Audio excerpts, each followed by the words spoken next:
Hey everybody, we're back at the fort. I'm at Fort Dobbs in North Carolina, in Statesville. We're going to see if we can do a tour today.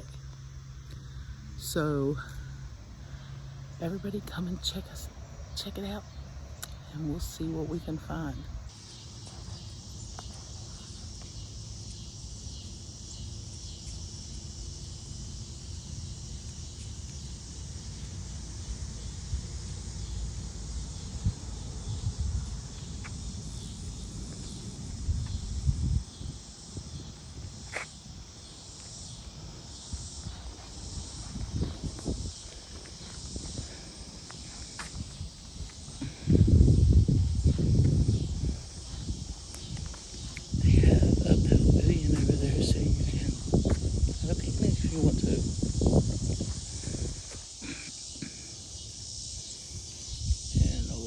Playground.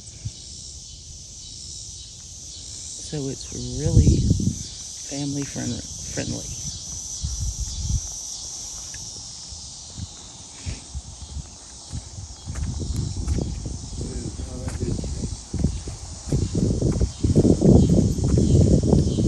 Slim in front of me.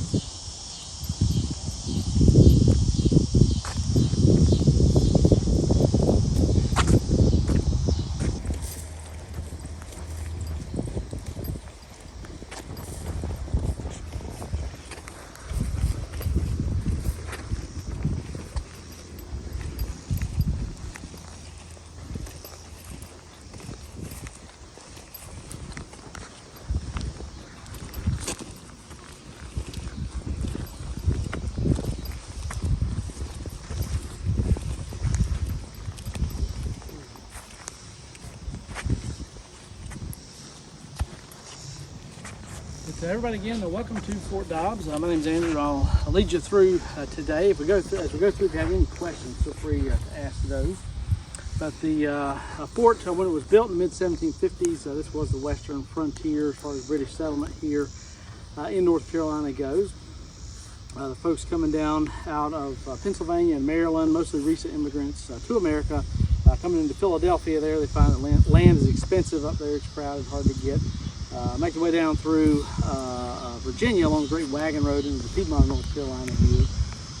So by this time, where the fort sits today, there are about 35 families in this area here. Where Hickory is today, 25 miles west of us, about as far west as anybody had settled during this period. Beyond those folks living out in the North Carolina mountains were thousands of Cherokee Indians, as well as Catawba, who lived about 40 miles south of us. So both of those tribes choosing to ally with the English at the beginning of this war against the French and Indian War. Another war between the French and the English. They'd fought for 150 years or so and never could seem to get along too well. This latest war over control of the area known as the Ohio country, or western Pennsylvania and Ohio are today, and ultimately would decide who would control North America itself. The French owned Canada and Louisiana. They claimed all the land in between along the Mississippi and Ohio rivers. Of course, the English colonies up and down the East Coast from Georgia to present-day Maine. Beginning to kind of bump into each other in the Ohio country. France claims that area. Virginia also claims that land. By 1753, the French had built a fort where Pittsburgh sits today, known as Fort Duquesne. The following spring, Virginia decides to send soldiers back into the area to repel force with force, as the orders given to a young man given command of those Virginia soldiers. You may have heard of him, George Washington. He was only 22 years old at the time. It's his first military campaign as far as leading soldiers, but he's very ambitious, looking to make a name for himself. Winds up firing the first shots of the war up there just outside of where Pittsburgh sits today. Folks living here in western North Carolina, that's beginning there as early as September of 1754. Shawnee Indians, who are allied with the French, come into this area, attacking folks here, particularly up in western Virginia. And so our governor, at the time, Arthur Dobbs, able to convince the elected assembly that there needs to be soldiers here on this western frontier to protect these folks.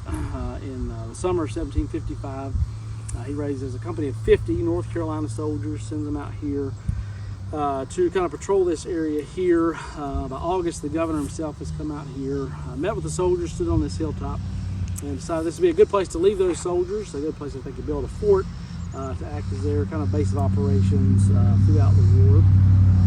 By December of 1755, construction had begun.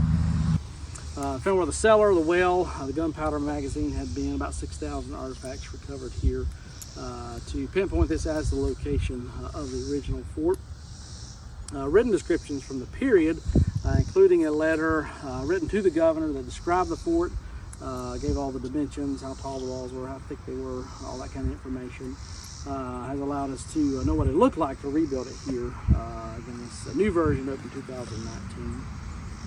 But we're going to head on through here. Again, if you have any questions, feel free to ask those. All the items in the fort today, like the fort itself, are new reproductions. So except for the weapons, feel free to pick up stuff, try out the furniture if you want to.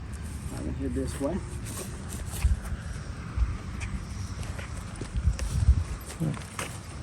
George Washington's fired the first shot.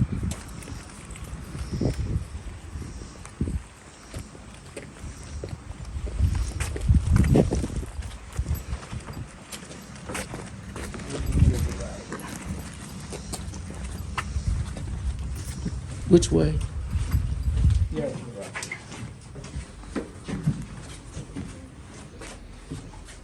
Come in, son.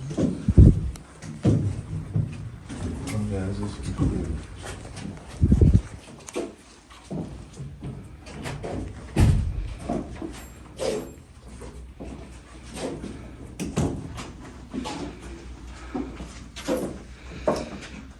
Okay, so come inside the fort here. Again, the fort built by the 50 soldiers were sent out here to patrol this area and eventually build the fort. The fort was finished by late summer 1756. The soldiers, of course, moving inside the fort once they get it finished, bringing with them supplies, tools, equipment, uniforms, weapons, all kinds of stuff they need. Again, being North Carolina provincial soldiers, soldiers raised here in the colony, paid for and provided for by the colony. They need, again, all sorts of supplies here. Black powder sent here, tons of that, along with lead, like these bars here, sent for making ammunition, musket balls, similar to these made by soldiers, a musket ball mold, very similar to this one, found in the archaeology here. So one job of soldiers here, making ammunition. Small cannonballs like these for the cannons we'll see upstairs at the fort as well. The barrels here will contain food sent here to feed soldiers. During this period, the government of North Carolina was down on the coast, close to where Wilmington is today. And so barrels like these full of rice and dried peas, salted pork and flour sent here to feed soldiers, daily rations, usually about a pound of meat and a pound of bread. Usually a beer or rum ration each day for the soldiers, as well as a lot of times growing gardens with the forts to grow some of their own food, buying stuff from local farmers, butchering animals here for fresh meat, a lot of animal bones found in the archaeology. Mostly cow and pig bones, a few deer bones, and that sort of thing found as well. Again, here just kind of a supply room, a place for the soldiers to house all this equipment that they will need and have sent here by our colony. I'm going to head towards this door here. Just take a minute to look around. Some of the stuff in here the soldiers are going to be using for their stay. Again, usually serving about a year, term of enlistment in the military.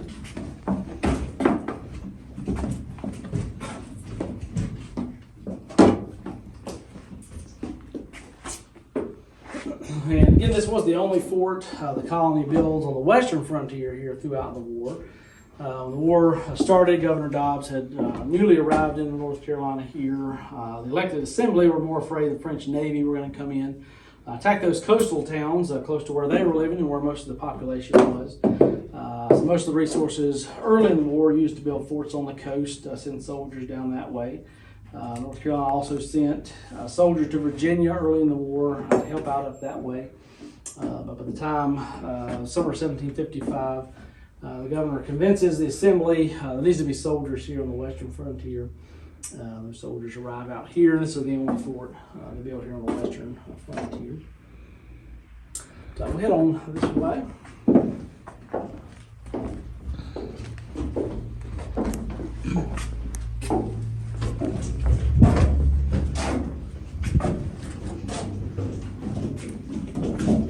we'll be able to go back and take pictures and stuff. Yeah.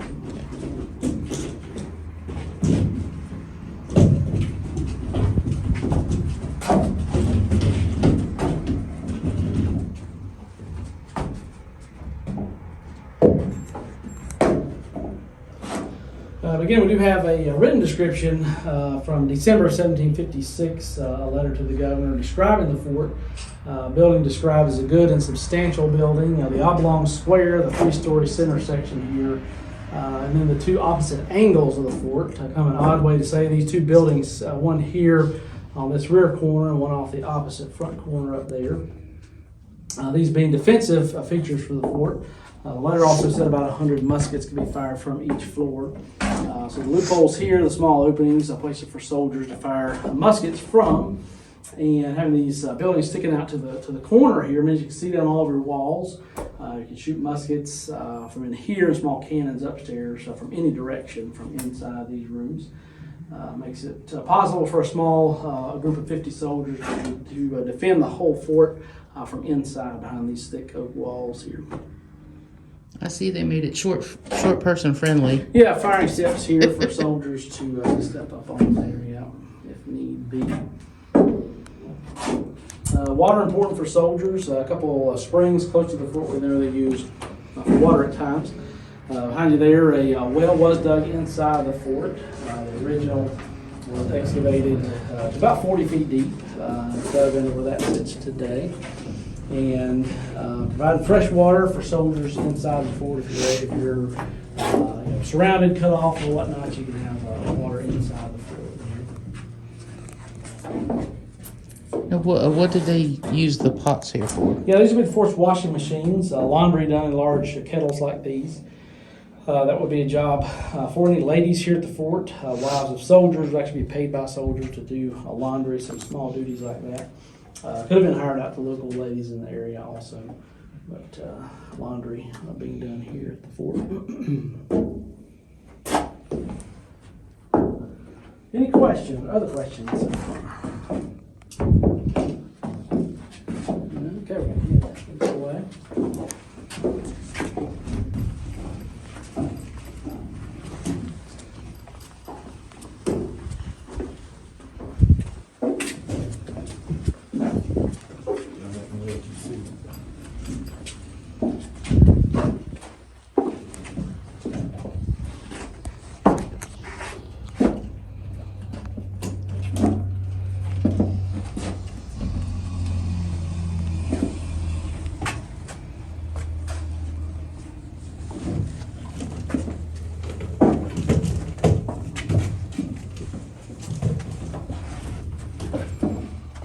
And so soldiers will be divided up into barracks rooms, similar to these throughout the fort. Again, a 3-story section here would have 6 rooms. 4 of them, we think, set up like this to house soldiers, with about 12 soldiers being in each one of the rooms here. So it serves as their kitchen, their dining room, bedroom, living room, storage area, social hall, kind of all rolled into one here. Soldiers responsible for their own cooking. No mess hall or kitchen here. Soldiers doing their own cooking in this period over the fireplace here. Issued rations in small mess groups of about 6 soldiers or so. We're sleeping in the bunks on the other side there. There'll be 2 soldiers in each bed. So have to share the straw mattress and the straw pillow there. Each soldier is issued his own wool blanket, but you do have to share the bed there. Is this John Beatty or Batty or? Yeah, there's some graffiti would be common in the British forts, so we recreated a little bit of that here with some names of soldiers here and dates and things. Some of that throughout the fort we might see as we go through.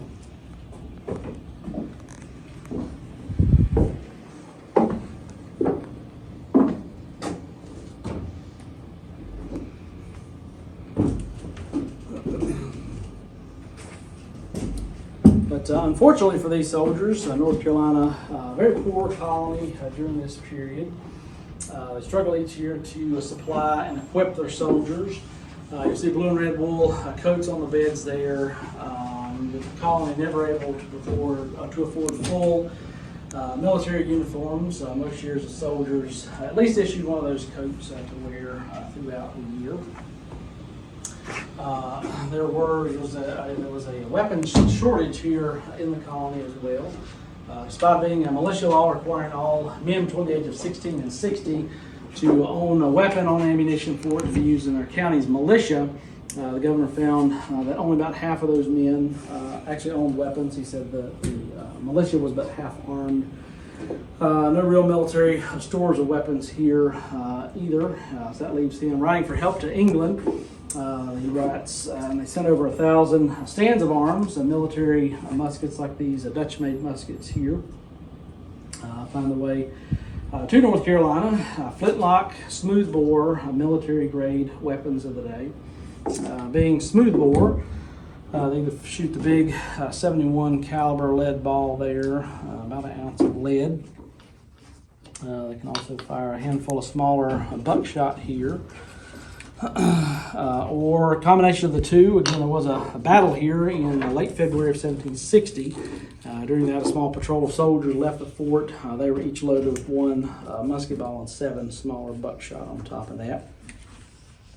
They are single shot, loaded through the muzzle up here. And so to speed up that process, for soldiers on the battlefield, they make these paper cartridges here, which gives you your musket ball on the bottom. Pre-measured amount of powder on top of there. The paper acting as a wadding to keep the ball tightly in the barrel. So a trained soldier using that cartridge can load and fire about 3 aim shots a minute through this musket here. They are, depending on who's shooting it, accurate to about 100 yards. So you can hit an enemy soldier, at least come close. They're deadly to 300 yards, and you'll hit some at that range, but not what you're aiming at by that point. And from a much closer range, within 6 feet or so, they're made to fix a bayonet on the end there for hand-to-hand combat. You hope it don't come to it, but if it does, you're glad you got your bayonet there. Yes, sir.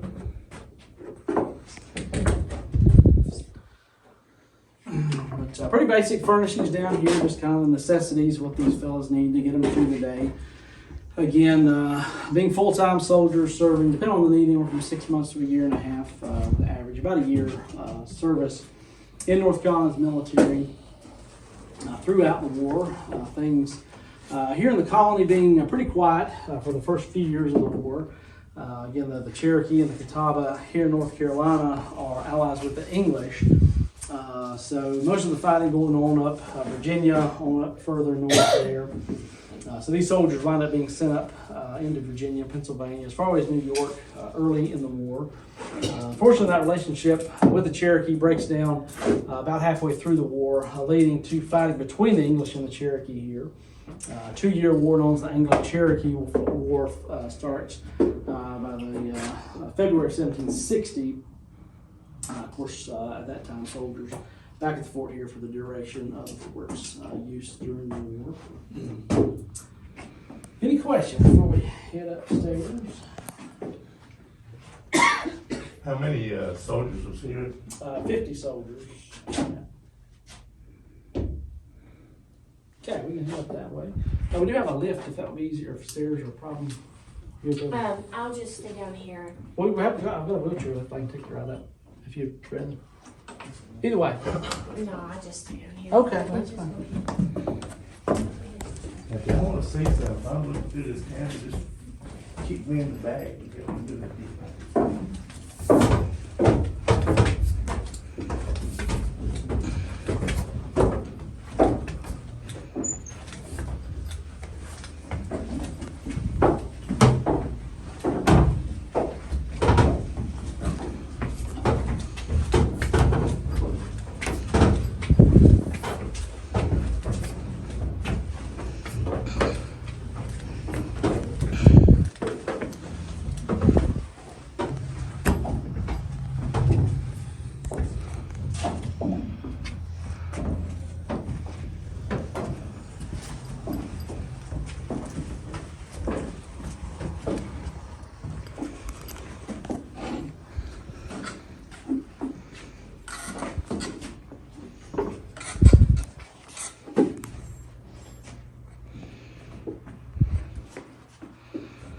A little nicer accommodations up here. These would be the quarters for the officers here at the fort.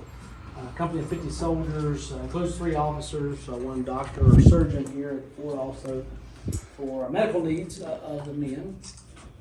Officers in this period usually mean wealthy men in the British military service. Most of the time they would have purchased their commission in the military. Most of these fellows here are appointed by the governor, and so being wealthy, having all the nice stuff at home, kind of hard to leave all that behind, so you just bring that here to the fort with you as you serve here. Providing their own beds, they don't have to share like the soldiers below, providing their own uniforms, having those tailored for themselves, all decked out in the latest military fashions there. Most of the time hiring servants to do their cooking and cleaning. Usually those are enlisted soldiers that pay a little extra for that.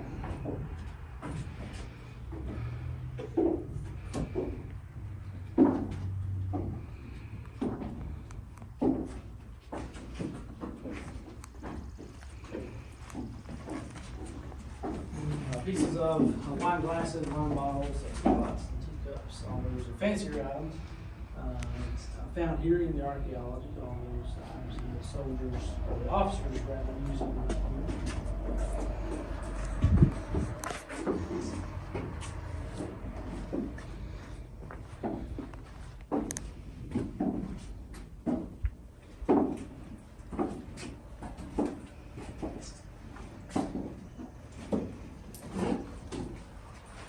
But the officers here, being men like Hugh Waddell, who was the first captain of the fort, he had first arrived in North Carolina in the early 1750s, about 1753 or so. He was born in Ireland, grew up there, friends with the Dobbs family, and so he comes here in 1754. At the age of 20, he finds himself commissioned a captain here in North Carolina, originally sent to Virginia with some North Carolina soldiers to help out up there. Also winds up in Maryland, helping build Fort Cumberland up that way. 1755, called back to North Carolina here and given command of these. This company of soldiers here oversees the fort getting built out here on the frontier. In charge of kind of diplomatic relations with the Native Americans here in the colony, helping with some of the land surveying and speculating going on here on the frontier. So a big job for this young man, but he serves well, promoted to a colonel by the end of the war. Just before he died at age 39 in 1773, he'd been commissioned a general here in the colony. So pretty short, celebrated military career for a while now out here.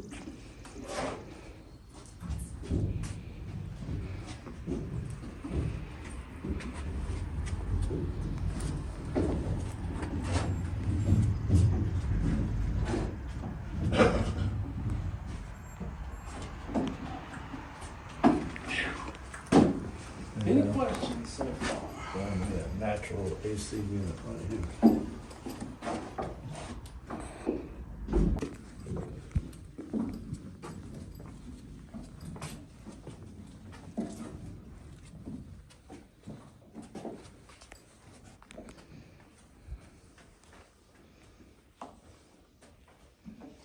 This looks like the same one like was downstairs, right? Another room like, another soldier's room here, like the one downstairs. The third floor would be more rooms like this also to house all the soldiers here at the fort. But again, the Cherokee begin the war as well as the Catawba allied with the English here. Despite years of land encroachment by folks moving onto their land, particularly down in South Carolina, hard feelings both ways for a good many years before the war, but the Cherokee continued to ally themselves with the English to continue to make sure the flow of trade goods continues to come into their towns, weapons, ammunition, clothes, metal tools, all these European goods that they're pretty much dependent on by this period. Kind of tipping point comes up in Virginia in the fall of 1758. The Cherokee had sent almost 800 warriors up that way to help the British Army up in there. They're coming back home down through Virginia. Folks see armed Indians coming through the backwoods. They're nervous, call out the militia, start shooting. And when it's over, about 40 of those Cherokee have been killed up in Virginia. Doesn't set well with the families of those men. Obviously, they begin to kill settlers here in North Carolina to retaliate there, kind of even the score. They kill about 40 settlers here, something just a few miles of the fort here. The governor of South Carolina gets wind of these attacks, sends soldiers toward the Cherokee, threatening to burn down their towns if they don't turn these warriors over to him. Eventually they send 23 peace chiefs, diplomats, to meet with the governor down there to try and prevent further fighting between the two. He decides to hold them hostage in a small fort in South Carolina. They're being held there. The Cherokee have had enough. They attack the fort to try and free these men. In the attack, they kill the commander of the fort. The second in command takes over and thinks it would be a good idea to kill all these Cherokee leaders inside the fort that he's holding. So 20 of those 23 Cherokee leaders murdered inside the fort there. Again, leading to what's known as the Anglo-Cherokee War, 2 years of fighting here in the Carolinas while larger French and Indian War still going on, including a battle here at Fort Dobbs, which we'll step into this room. We can look out and see where that all took place.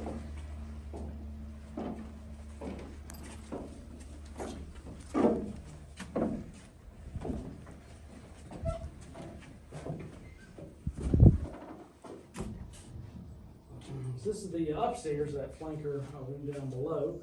Big windows here, looks all around the fort, all around the countryside here.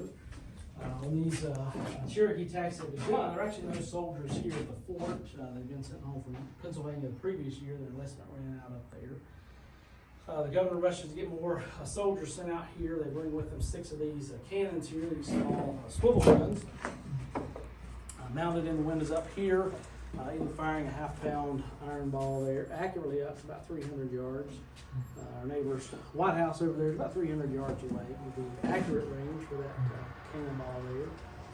And just a solid shot. Don't go out and blow up like in the movies. Just puts a big hole in whatever it hits and keeps on going. For closer range, maybe from here to the road out there, they'll switch to a grape shot.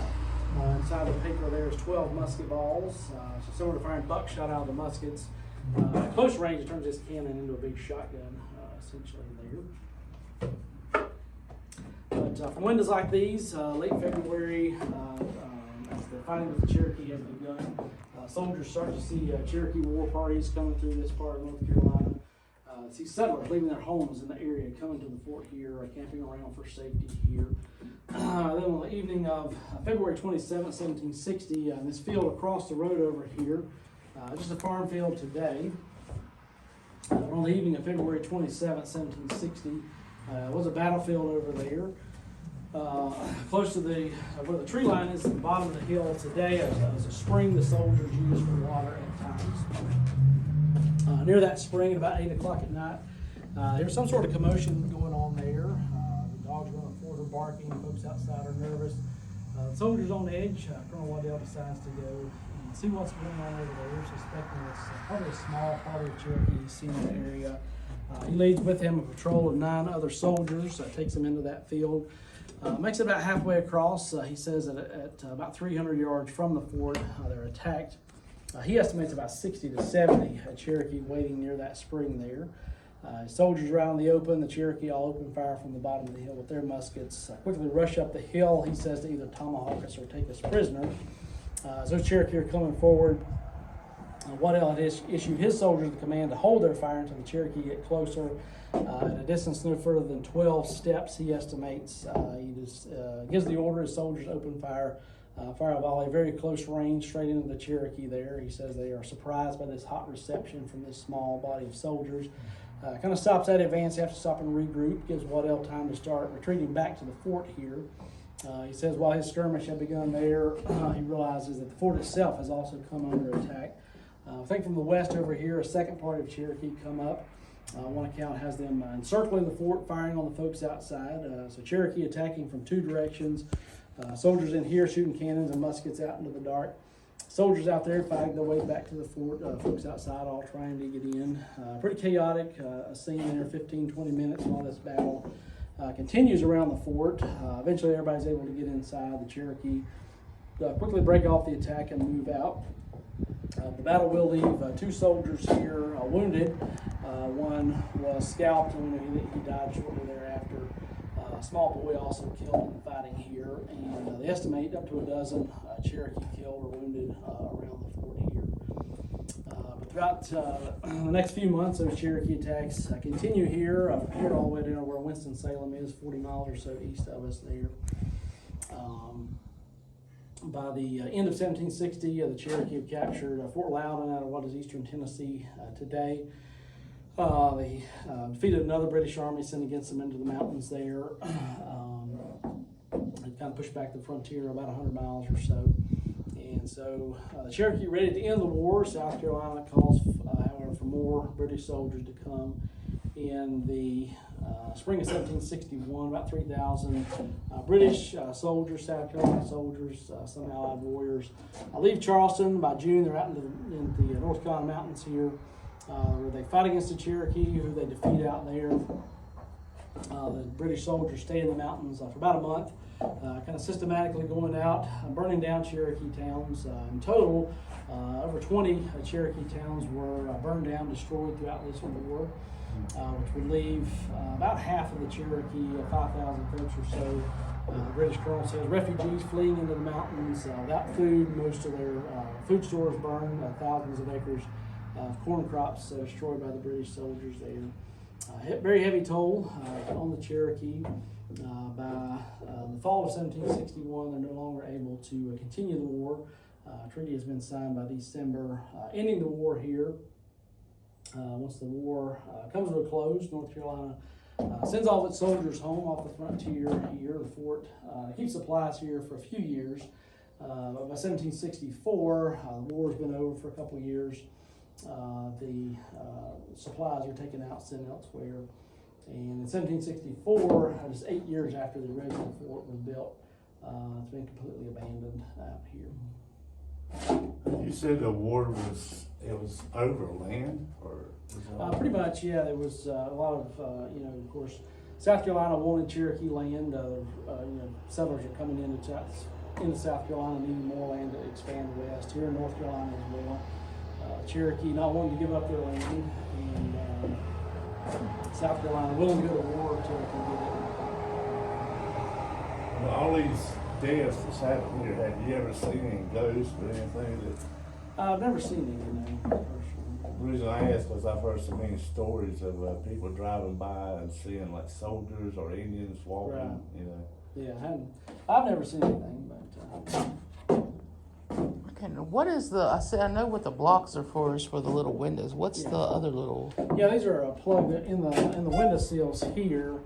There are holes drilled, so these cannons can be moved from window. We only had 6 of these here, probably not enough for all the windows. There's a post on the bottom there, so that cannon can be moved. Oh, okay. This is the plug to keep the rain out of there. I was just curious. Yeah. And then the little box right here. Yeah, it's an ammunition chest stuff for the cannon here. Okay. It's crazy. I've been living here for 50 years, and it's the first time I've ever come inside this place.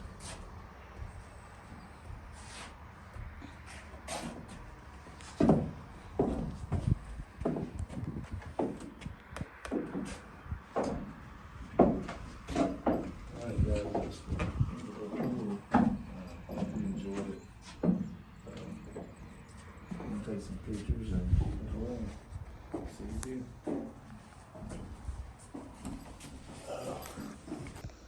Hey y'all, we just got done doing our tour. Learned some pretty good facts about the place, about all the wars and the people dying, and how they survived. So, cross your fingers I get this video out. Peace, love, and hugs all. Till next time.